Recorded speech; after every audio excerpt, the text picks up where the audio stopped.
निश्चितपणे जी कार्यकारिणी घोषित झाली ती सर्वसमावेशक कार्यकारिणी आहे।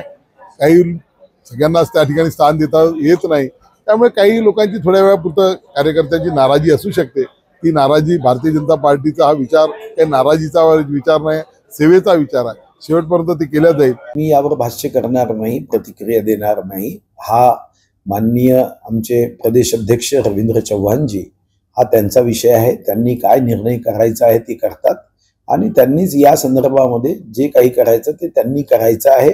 राजीनामे का दिले जात आहे याचं विश्लेषण त्यांनी करायचं आहे। इतर भागामध्ये मात्र पक्षाचा विस्तार, पक्ष वाढीसाठी मी स्वतः लक्ष देतो।